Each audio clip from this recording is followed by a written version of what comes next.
Welcome sa Pinoy Crime Hub. Sa video na ito ay isasalaysay ko sa inyo ang brutal na pagkamatay ng mag-ina sa Canada na nag-iwan ng maraming katanungan sa karamihan. Ano nga ba ang nangyari sa kanila? Ito ang kwento ni LB at Angelica Singod, ang mag-ina na iniwan ng kanilang sariling bansa upang maghanap ng mas magandang buhay sa Canada. Ngunit sa kasamaang palad ay nauwi sa isang trahedya. Noong August 26, 2022, bandang 3:30 ng hapon, may natanggap na tawag ang dispatch sa Toronto, Canada. Ang lalaking tumawag ay nagsabing kailangan nila ng ambulansya at pulis dahil may sumaksak sa dalawang babae sa Butter Street. Ilang minuto bago ang tawag, may ilang nakasaksi sa isang silver na Lexus na bumabaybay sa southbound lane sa Butter Street. Sa hindi inaasahang pangyayari, nawalan ito ng kontrol at humigto sa sidewalk, malapit sa guardrail. 3 tao ang bumaba sa sasakyan, ngunit isa lamang ang natirang nakatayo. Sa isang video nakuha ng isang sibilyan sa pinangyarihan ng insidente, ang nagpapakita sa isang maliit at maskuladong lalaki na palakad-lakad sa tabing kalsada. Ilang talampakan lamang mula sa kanya ay nakahandusay ang walang malay na katawan ng 2 babae. Ang isa ay nasa sidewalk sa paanan ng lalaki at ang isa naman ay nasa kalsada sa likod ng trunk ng sasakyan. Ang babaeng nasa kalsada ay nakatihaya, samantalang ang babae na nasa tabing daan naman ay nakatagilid. Ang kanyang damit ay nakataas hanggang leeg at makikita ang ilang sugat sa likod na patuloy na dumudugo na isang tanda ng paulit-ulit na pananaksak. Ang Butter Street ay isang pangunahing 4 na lane na highway na tumatawid sa buong lungsod ng Toronto, mula sa itaas hanggang ibaba. At dahil ito ay araw ng Biyernes ng hapon, matao at abala ang daan.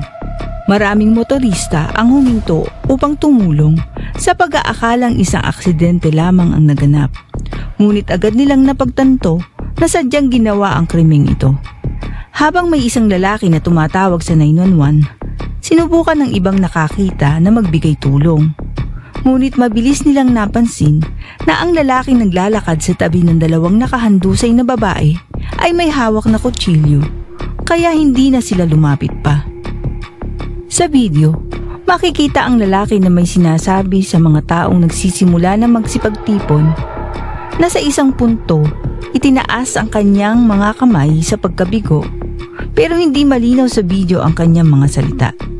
Habang naghihintay ng pagdating ng mga emergency responders, ilang bystanders ang tumutok sa pag-redirect ng trapiko at sa pagpigil sa iba na lumapit sa lalaking may hawak na kutsilyo, na sa kabila ng lahat ay tila nakakapangilabot ang pagiging kalmado.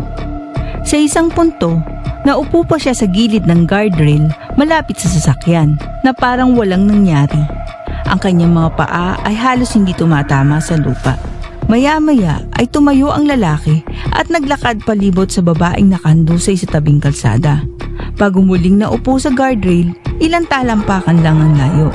Pagkaraan, muli siyang tumayo at lumapit sa kotse at sumilip sa loob na tila may kinukuha. Sa puntong ito ay natapos na ang kuha ng video.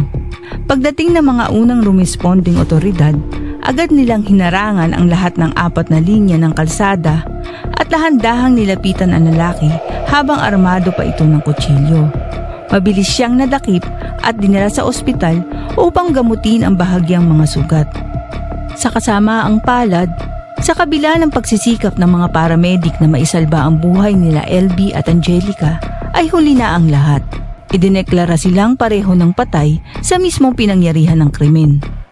Si Inspector Roger ng Toronto Police Service ay nakipag-usap sa mga mamamahayag sa pinangyarihan ng krimen. Ayon sa kanya, ito ay isang isolated incident at wala namang banta sa kaligtasan ng publiko.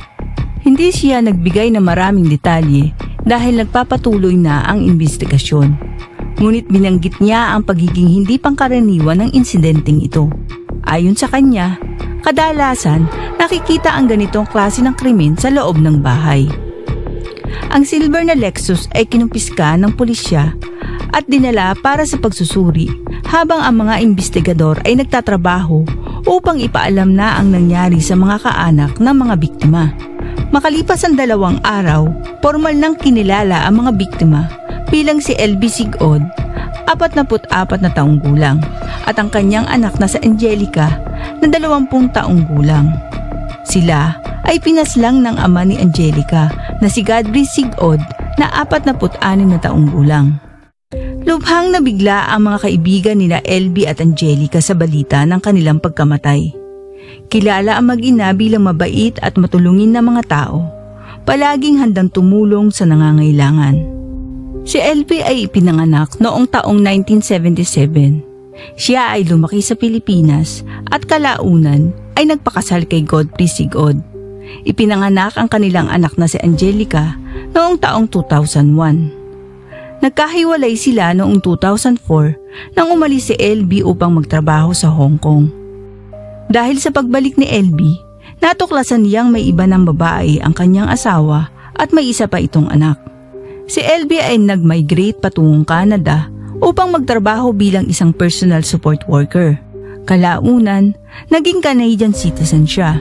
Bandang 2011, pinapunta na rin niya si Angelica sa Canada. Mga 10 taong gulang si Angelica noon nang sumama siya sa kanyang ina sa Toronto. Naiwan sa Pilipinas si Godfrey at halos isang dekadang wala silang ugnayan ni LB. Hanggang sa taong 2019 nang hikayatin siya ng kanyang biyenan na i-sponsor ito papuntang Canada. Simula nang manirahan sa Toronto, buong puso nilang niyakap ni LB at Angelica ang pamumuhay sa Canada. Si LB ay isang negosyante na masipag magtrabaho upang suportahan si Angelica at makapagpadala ng tulong pinansyal sa pamilya sa Pilipinas. Kapag hindi abala sa trabaho si LB, aktibo siyang miyembro sa kanyang simbahan, ang Lord of Glory International Ministries. Maraming kaibigan ang nagpatotoo sa lalim ng pananampalataya ni LB at sa kanyang dedikasyon sa simbahan. Sa katunayan, si LB ay nasa training upang maging isang pastor. Inilarawan siya bilang mahinahon, mabait at higit sa lahat, labis ang pagmamahal sa kanyang anak. Si Angelica naman ay isang matalino at masayahing dalaga na may malalaking pangarap. Sa edad na 20 anyos, naka-enroll siya sa isang flight service program sa Seneca College at nangarap na maging isang flight attendant. Sa kanyang LinkedIn profile, isinulat niya, "It's a dream of mine to travel to different countries to discover, learn, and experience different cultures." Tulad ng kanyang ina, may malasakit din si Angelica sa pagtulong sa kapwa. Aktibo rin siya sa kanilang simbahan at tumutugtog ng keyboard at laging dumadalo sa bawat serbisyo. Sa mga nagdaang taon, tuwing summer ay nagtatrabaho siya sa kusina sa Camp Shalom sa Lake Muskoka. Mga 2 oras ang layo sa hilaga ng Toronto. Ayon sa kanyang kaibigan na si Daniel, kilala si Angelica bilang salad queen ng kampo at mahal na mahal siya ng lahat. Sa panayam ng Toronto Star, sinabi ni Daniel na napakakwela ni Angelica, matalino, palabiro, mapagmahal at maalaga. Medyo mahiyain siya nung una, pero kapag nakilala mo na siya, napakababli niya, curious at may puso talaga siya. Puso na gawa sa ginto. Maraming pinagkwentuhan sina Daniel at Angelica habang magkasama sila sa trabaho sa kusina. Pero pagdating sa buhay sa bahay, mas tahimik si Angelica. Ayon kay Daniel, madalas ikwento ni Angelica ang tungkol sa kanyang ina at kung gaano siya humahanga rito. Nabanggit rin niya minsan ang kanyang ama na isang masamang lasinggero. Si Godfrey Sigod ay dumating sa Canada noong January 2020. Isa siyang dating bouncer at construction worker. Sinubukan nilang magkaayos, ngunit agad itong nawasak dahil sa madalas niyang pagwawala at dahil sa matinding emotional abuse. Ayon sa ilang news outlet, hiwalay na umano ang dalawa, ngunit wala namang malinaw na timeline kung kailan sila naghiwalay o kung sila ba ay talagang tuluyan nagkahiwalay. Matapos ang madugong insidente, nagkaisa ang mga kaibigan at kamag-anak ni LB at Angelica upang parangalan ang kanilang alaala. Nagtayo ang mga kaibigan na isang maliit na memorial sa Butter Street na puno ng mga bulaklak, stuffed toys at isang kahoy na karatula na may nakapintang pangalan na mag-ina. Ang kanilang pastor na si Marvin Dolores ay naglunsad ng GoFundMe page upang makalikom ng pondo para sa gastusin sa burol at upang maibalik ang mga labi nila LB at Angelica sa Pilipinas. Sa loob lamang ng ilang araw, nakalikom sila na mahigit $20,000 at agad nilang nalampasan ang kanilang layunin. Noong September 10, 2022, kinanap ang funeral service para kina LB at Angelica. Nakibahagi ang mga kaibigan sa Canada at mga kamag-anak sa Pilipinas sa pamamagitan ng live stream ng seremonya. Matapos nito, ang Philippine Consulate sa Toronto ang nag-asikaso ng repatriation o pag-uwi sa kanilang mga labi pabalik sa Pilipinas. Si Godfrey Sigod ay sinampahan ng 2 bilang ng second-degree murder kaugnay sa pagkamatay nila LB at Angelica. Sa kasalukuyan, siya ay nasa kustodiya ng Toronto Police Service at naghihintay ng paglilitis. Maliban sa mga pahayag ng mga nakasaksi sa insidente, wala pang opisyal na motibo na inilabas kaugnay sa krimen. Pagkatapos ng ilang buwan, hinatulan ng hukom si Godfrey Sigod ng habang buhay na pagkakakulong. Matapos niyang brutal na pagsasaksakin hanggang sa mamatay ang kanyang dating asawa at anak na babae. Nauna nang napatunayang guilty si Godfrey Sigod ng Superior Court Jury sa Toronto sa kasong first-degree murder sa pagpatay kay LB Sigod at second-degree murder sa pagpatay sa kanyang anak na si Angelica Sigod. Itinakda ang parole eligibility ni Godfrey Sigod sa loob ng 25 taon kaugnay sa pagpatay sa kanyang asawa at 18 taon naman para sa kaso ng kanyang anak.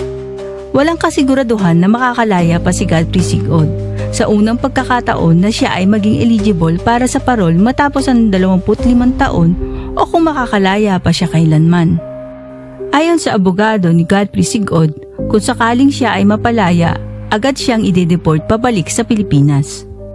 Sapat ng kasamaan ang planado at malupit na pananaksak na ginawa niya sa kanyang dating asawa na si LB. Isang krimen na isinagawa dahil sa umano'y pangangaliwa, kahit ang totoo'y matagal nang tapos ang kanilang pagsasama. Isang katotohanang hindi niya kayang tanggapin. Pero ang tunay na kasuklam-suklam ay ang pagpatay niya sa sarili niyang anak na si Angelica. Isang kilos ng pagiging makasarili at walang puso. Sa deskripsyon ng hukom, ito ay isang malupit at brutal na pag-atake. Sinaksak niya mula sa likod ang isang inosente at magandang dalagang nakaupo lamang sa harapan ng upuan ng sasakyan ng kanyang ina, isang anak na wala namang ginagawang masama kundi mahalin ang kanyang pamilya. Sa isang victim impact statement na isinumite sa korte, inilarawan ni Elboy Pio, kapatid ni LB at yuhi ni Angelica, ang matinding lungkot at kirot na kanyang dinaranas simula na mawala ang kanyang mahal sa buhay. Ayon kay Elboy Pio, noong araw na nawala si LB at Angelica ay tuluyang nagbago ang mundo namin. Ang pagkabigla, ang sakit at ang hindi matanggap na katotohanan.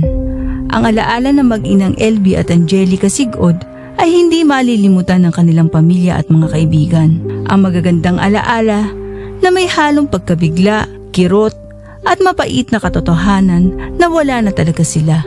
Maraming salamat sa panonood ng kwento ni LB at Angelica Sigod.